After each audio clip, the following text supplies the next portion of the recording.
Hello students, how are you all? I hope that you all will be fine. Guys, myself Jiten Singh Jeetu sir, your English teacher. Today in this video we are going to discuss chapter number 4, Landscape of the Soul. It is the third video of this chapter, or we can say the final video of this chapter. So let's come on the point. This concept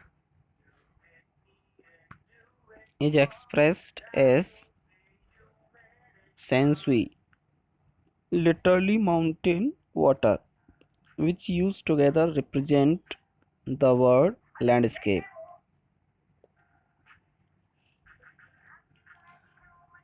इस भाव को सांसुई के रूप में व्यक्त किया जाता है, जिसका शाब्दिक अर्थ है पहाड़ी झरना, जो एक साथ प्रयोग करने पर शब्द यानी प्राकृतिक दृश्य का प्रतिनिधित्व करता है. More than two elements of an image, these represent two complementary poles, reflecting the diverse view of the universe. The mountain is young, reaching vertically toward the heaven.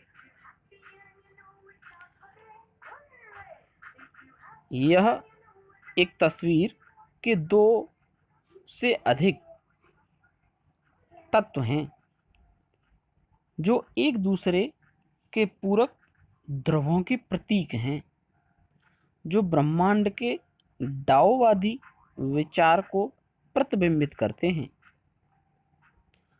पहाड़ यांग है, जो ऊंचाई की तरफ स्वर्ग के पास पहुंच रहा है. Stable, warm and dry in the sun, while the water is yin, horizontal and residing on the earth, fluid, moist and cool. स्थिर है, गर्म है और धूप से सूखा हुआ है, जबकि पानी येन है, जो धरती के समांतर चलता है और धरती पर ठहरा हुआ है.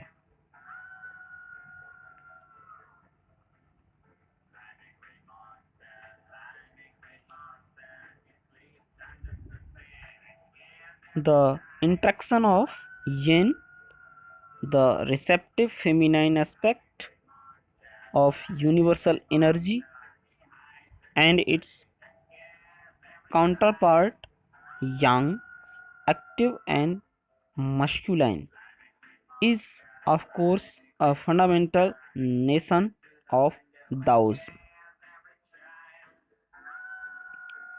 यह तरल है, गीला है और ठंडा है. येन, जो मन में भाव व्यक्त करने वाला है, सर्वव्यापी ऊर्जा का स्त्री रूप है, और उसका दूसरा भाग यंग, जो कि प्रभावी और पुरुष है. इन दोनों का परस्पर संबंध डाओवाद का आधारभूत विचार है.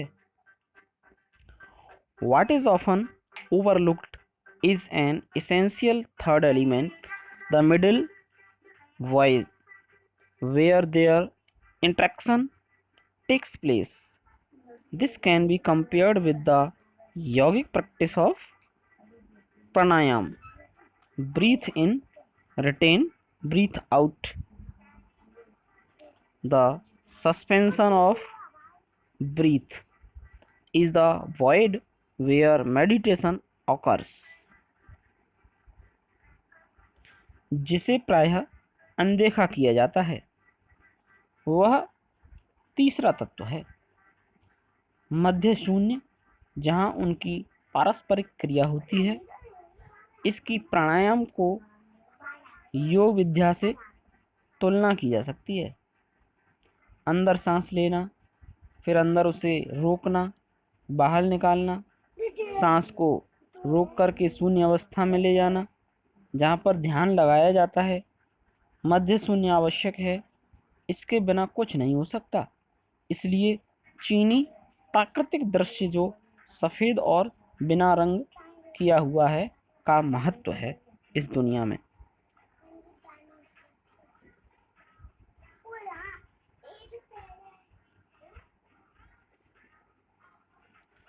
This is also where man finds a fundamental role. यही वो जगह है जहां मानव को उसकी आधारभूत भूमिका मिलती है। धरती और आकाश के बीच, उसी जगह पर वो ब्रह्मांड के दोनों ध्रुवों के बीच संचार का माध्यम बनाता है।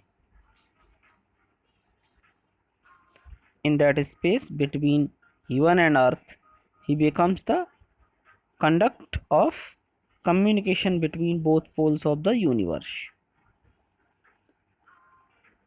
His presence is essential, even if it is only suggested, far from being lost or obsessed by the lofty peaks. He is in Francois Cheng's wonderful expression, the eye of the landscape.